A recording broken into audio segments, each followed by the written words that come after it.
Oh, there we go. That's better. Alright, it's Paladin here, playing Stanley Parable.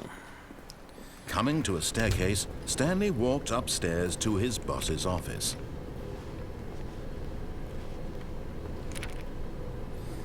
Alright, I don't want to follow his orders anymore, because I don't want to miss out on stuff.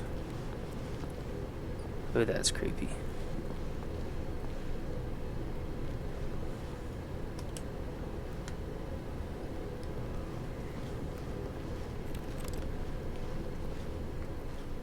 But Stanley just couldn't do it. He considered the possibility of facing his boss, admitting he had left his post during work hours. He might be fired for that. And in such a competitive economy, why had he taken that risk? Exactly. All because he believed everyone had vanished? His boss would think he was crazy. Yeah. And then something occurred to Stanley. Maybe, he thought to himself, maybe I am crazy. All of my co-workers blinking mysteriously out of existence in a single moment for no reason at all? None of it made any logical sense. And as Stanley pondered this, he began to make other strange observations. How'd that car get here? For example, why couldn't he see his feet when he looked down? Why did doors close automatically behind him wherever he went? And for that matter, these rooms were starting to look pretty familiar. Were they simply repeating? No, Stanley said to himself, this is all too strange. This can't be real. And at last, he came to the conclusion that had been on the tip of his tongue. He just hadn't found the words for it. I'm dreaming, he yelled. This is all a dream. Oh, what a relief Stanley felt to have finally found an answer, an explanation. His co-workers weren't actually gone. He wasn't going to lose his job. He wasn't crazy after all. I have this dream every night. He thought to himself, I suppose I'll wake up soon. I'll have to go back to my boring real-life job pushing buttons. I may as well enjoy this while I'm still lucid. So, he imagined himself flying and began to gently float above the ground. Oh gosh darn it. Then he imagined himself soaring through space on a magical star field, and it too appeared. It was so much fun, and Stanley marveled that he had still not woken up. How was he remaining so lucid? And then perhaps the strangest question of them all entered Stanley's head. One he was amazed he hadn't asked himself sooner. Why is there a voice in my head dictating everything that I'm doing and thinking? Now the voice was describing itself being considered by Stanley, who found it particularly strange. I'm dreaming about a voice describing me, thinking about how it's describing my thoughts, he thought. And while he thought it all very odd and wondered if this voice spoke to all people in their dreams, the truth was that, of course, this was not a dream. How could it be? Was Stanley simply deceiving himself, believing that if he's asleep, he doesn't have to take responsibility for himself? Stanley is as awake right now as he's ever been in his life. Now, hearing the voice speak these words was quite a shock to Stanley. After all, he knew for certain, beyond a doubt, that this was in fact a dream. Did the voice not see him float and make the magical stars just a moment ago? How else would the voice explain all that? This voice was a part of himself too. Surely, if he could just... He would prove it. He would prove that he was in control, that this was a dream. So he closed his eyes gently, and he invited himself to wake up. He felt the cool weight of the blanket on his skin, the press of the mattress on his back, the fresh air of a world outside this one. Let me wake up, he thought to himself. I'm through with this dream. I wish it to be over. Let me go back to my job. Let me continue pushing the buttons. Please, it's all I want. I want my apartment, and my wife, and my job. All I want is my life exactly the way it's always been. My life is normal. I am normal. Everything will be fine. I am okay. Oh, this game makes me feel so good. Hey-o, I'm still here. Stanley began screaming. Please, someone, wake me up. My name is Stanley.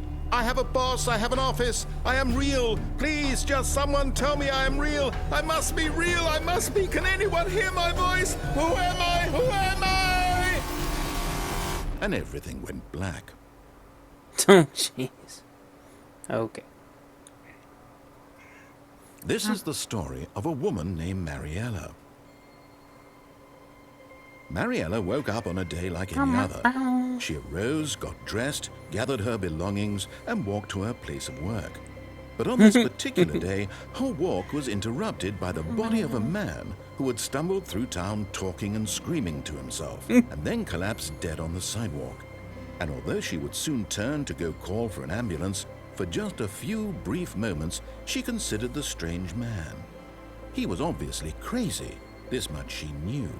Everyone knows what crazy people look like. And in that moment, she thought to herself how lucky she was to be normal. I am sane. I am in control of my mind. Yeah. I know what is real and what isn't. Me too. It was comforting to think this, and in a certain way, seeing this man made her feel better. But then she remembered the meeting she had scheduled for that day. The very important people whose impressions of her would affect her career, and by extension, the rest of her life. She had no time for this, so it was only a moment that she stood there, staring down at the body. And then she turned and ran. Oh my gosh. Okay.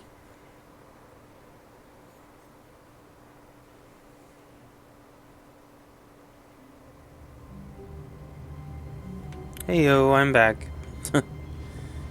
It's a different time now though.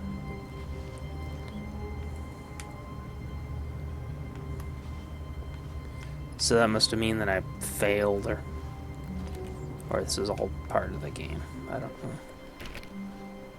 At least my frame rate's a little bit better now. All of his co-workers were gone. What could it mean? Stanley decided to go to the meeting room. Perhaps he had simply missed a memo.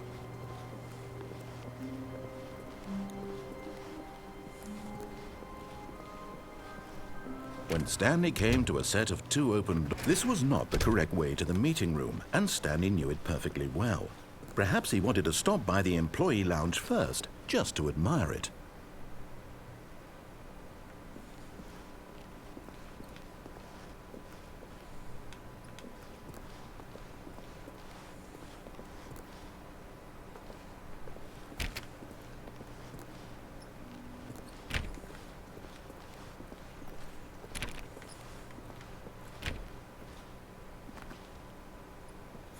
I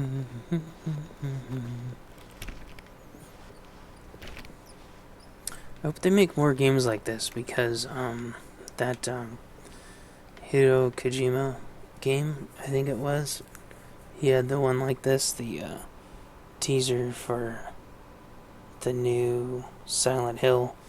It got pulled. I didn't like to play that because of the jump scares and stuff, but it was very well done. I really hope they keep making games like this.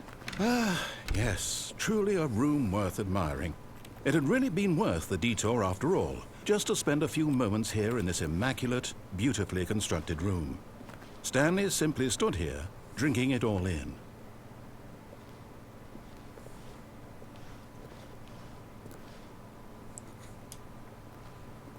Yes, really, really worth it being here in the room. A room so utterly captivating that even though all your co-workers have mysteriously vanished, here you sit looking at these chairs and some paintings. Really worth it.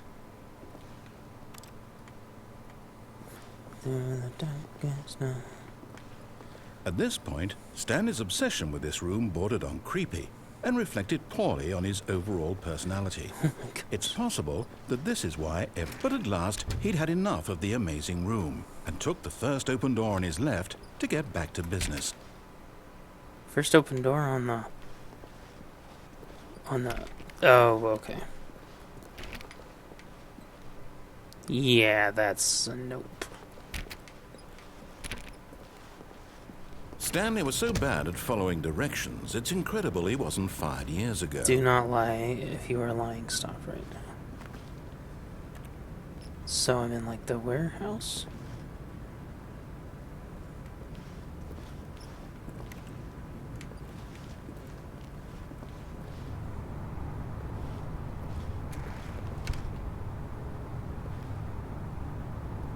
Jeez, this place is huge. I've never really been a huge fan of docks. Do not jump from the cargo lift while it is in motion. Will cause death. Penalty for jumping off the cargo lift. Do I just stand on it to activate it? Look, Stanley, I think perhaps we've gotten off on the wrong foot here. I'm not your enemy, really, I'm not. I realize that investing your trust in someone else can be difficult, but the fact is that the story has been about nothing but you all this time. There's someone you've been neglecting, Stanley. Someone you've forgotten about. Please, stop trying to make every decision by yourself. Yeah, exactly. I'm not asking for me, I'm asking for her. This is it, Stanley. Your chance to redeem yourself. To put your work aside. To let her back into your life. Oh. She's been waiting. Oh.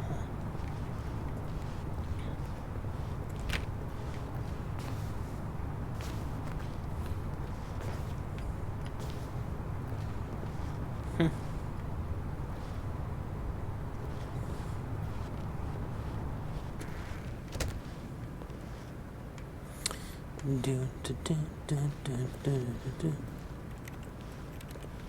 Do, do, do, do, do.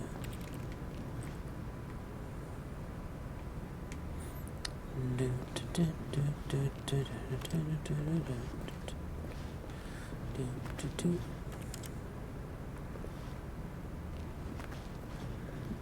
do. Yeah.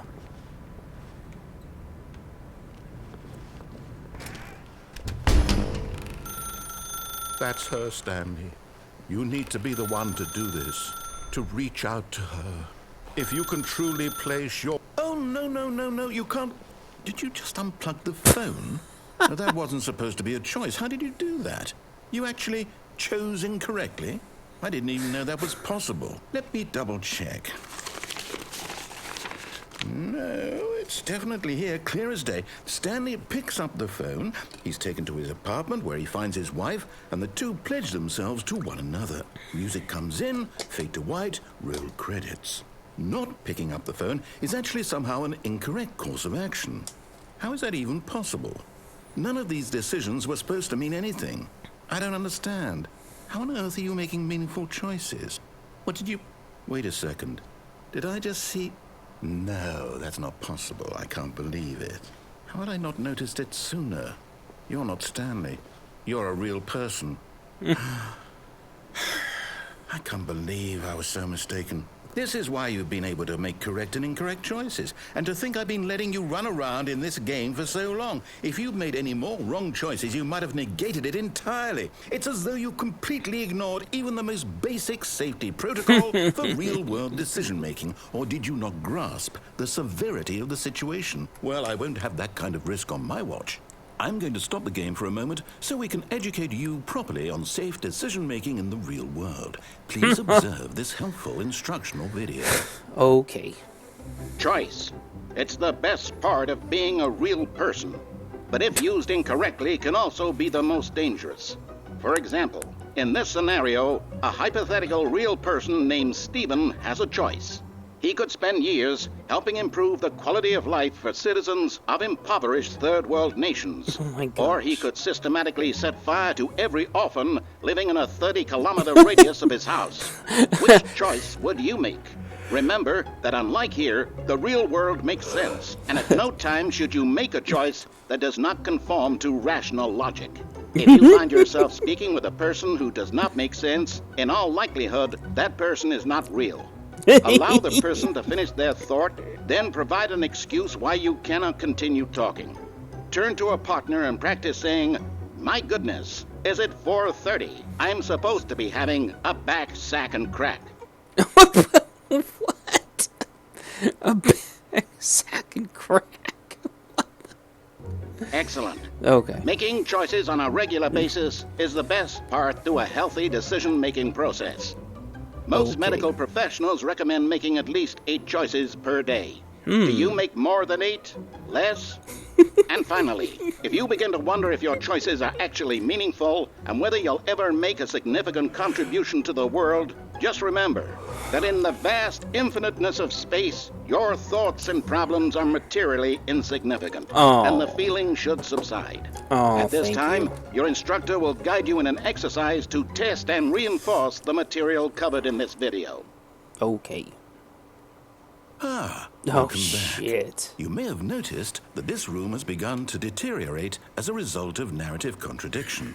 But not to worry. Now that you're properly informed on good decision-making, we're going to revisit a choice you made just a few minutes ago and see what the correct thing to do would have been. This way, please.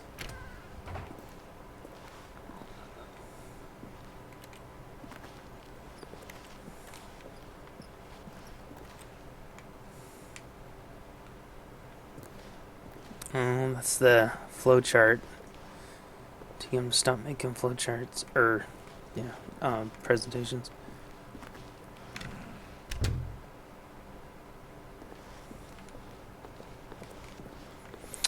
Okay, this way? This way?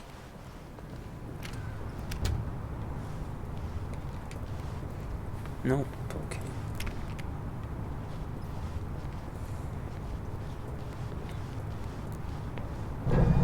Now that we know your choices are meaningful, we can't have you jumping off the platform and dying. Imagine the main character dying senselessly halfway through the story. That story would make no sense at all. We just need to get you home as soon as possible before the narrative contradiction gets any worse.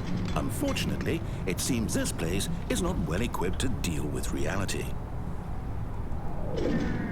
Nice, I like how it's all fenced off now.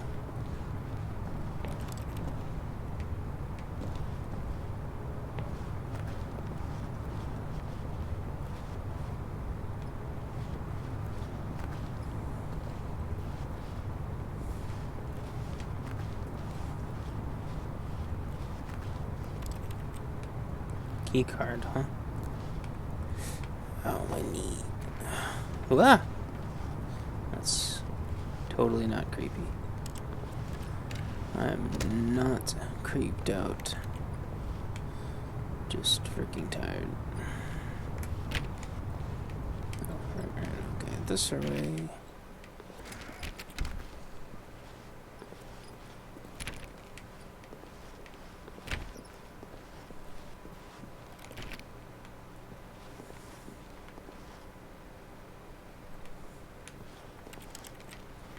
The darkest night. Almost there. You'll take the door on the left, back to the correct ending, the story will have resolution once again, and you'll be home free in the real world. Yeah. I am not super concerned about that.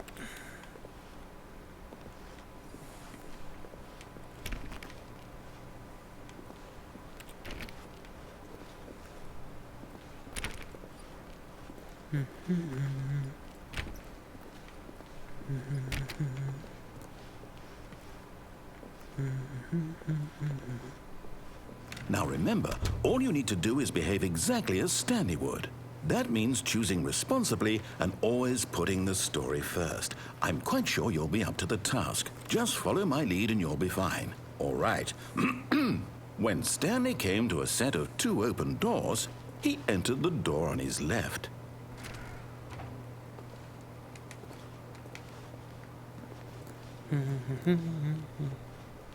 No! Why did you do that? Quickly, hurry back in the other direction. Perhaps we're not too late.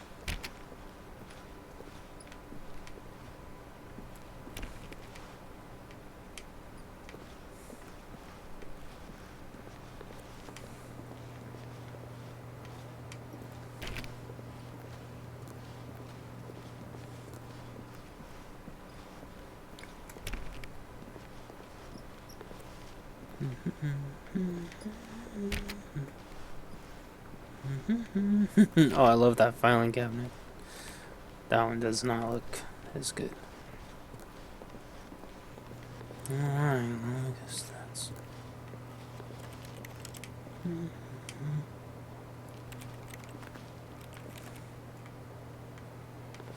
Okay.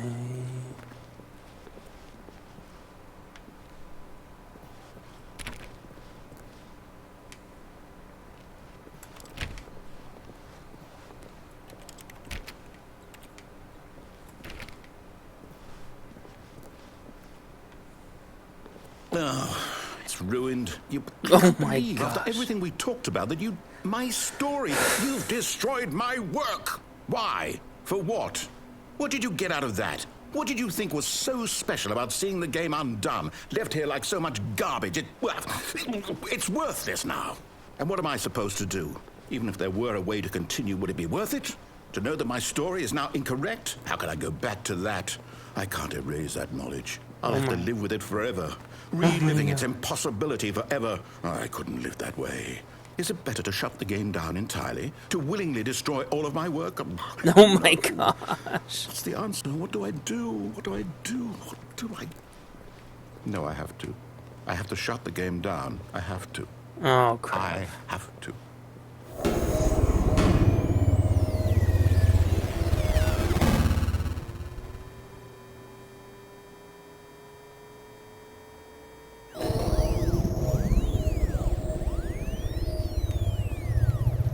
Oh yeah.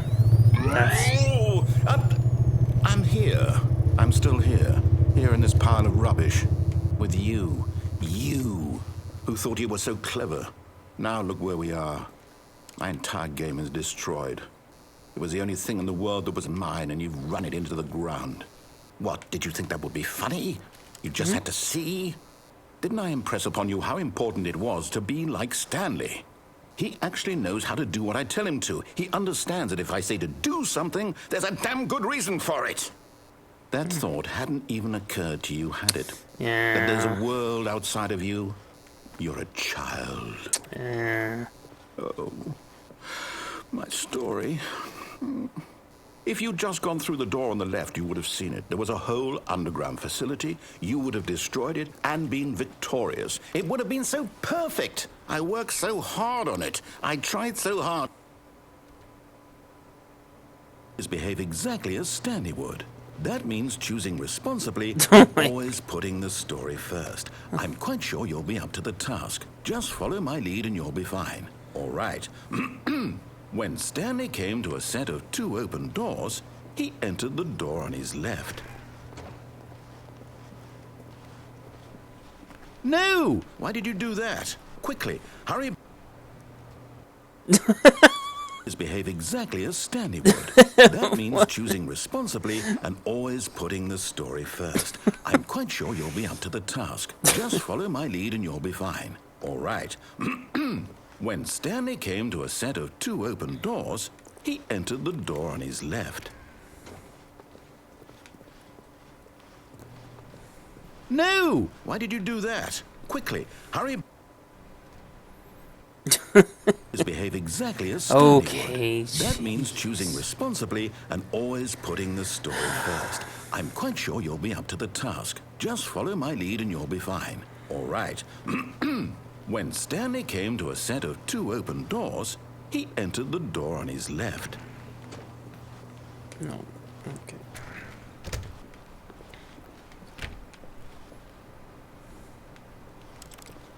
Ah.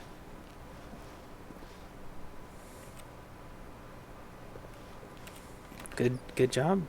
Good job.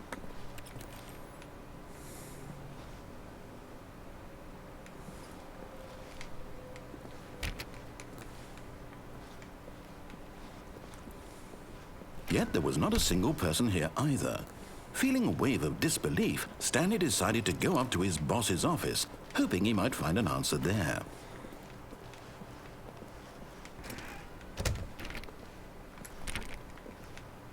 I'm in the broom closet. Coming to a staircase, Stanley walked upstairs to his boss's office. Can't go downstairs anymore. Sweet.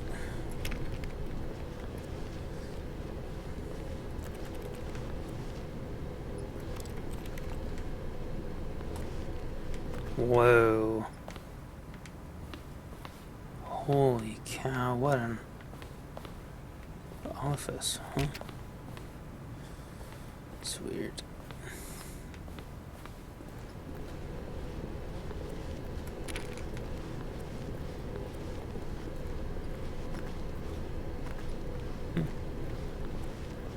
This place is cool.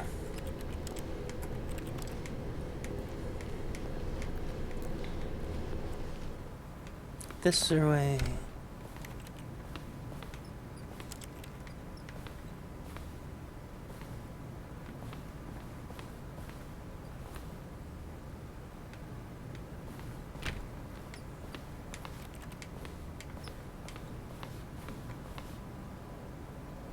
Wow.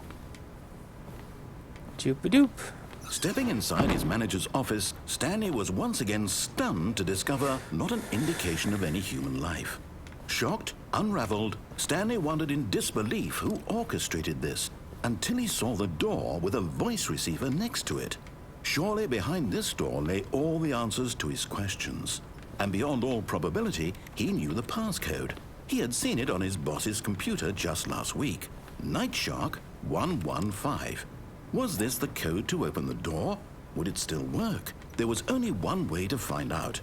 Stanley had been trained never to speak up, but now he would draw from within himself the courage to face the unknown. He drew a sharp breath and then spoke the code.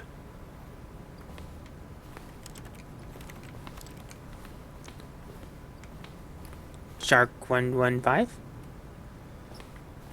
Shark 115? Stanley spoke the code. Night Shark 115. 115. Night He Shark. spoke it into the receiver, right there on the wall. Night Shark 115. Night Shark 115. Night Shark 115. I'm sorry, is there a problem? You didn't mishear me, did you? Please speak the code into the receiver. Otherwise, we can't get on with the story. This is a crucial step. What, am I on mute? Come on, Night Shark 115. Night Shark 115. Okay, fine. You're not going to do it. But you know what? It's pretty humiliating to bring you this far, only for you to suddenly decide you have better things to do. I asked you for this one single thing, for your respect. The kind of respect Stanley shows for his choices. He knows what it means to take a story seriously. If you didn't want to see what I had to show you, then why did you come here? You had a choice, you know. You could have gone through the door on the right. You could have done whatever the hell you wanted over there. Why did you come this way? Speak. Say something to me. Explain yourself, you coward. You didn't let me do the... When Stanley came to a set of two open doors, he entered the door on his left. Through the darkest night. Stanley? Hello? Are you... Is everything okay? Stanley, please. I need you to make a choice. I need you to walk through the door. Are you listening to me? Can you hear me? Is everything all right? Stanley, this is important. The story needs you. It needs you to make a decision. It cannot exist without you. Do you understand me? Whatever choice you make is just fine. They're both correct. You cannot be wrong here. We can work together. I'll accept whatever you do. I simply need you to take that step forward, please. Choose. Do something. Anything. This is more important than you can ever know. I need this. The story needs it. So, you hear me? Are you there? Are you listening to this? Stanley, are you there? Okay. It's okay, I can wait. You need time to decide. Time to make sure your choice is correct. That is the best choice. That's all right. I'll wait for you to decide what's the right thing to do. Take as much time as you need.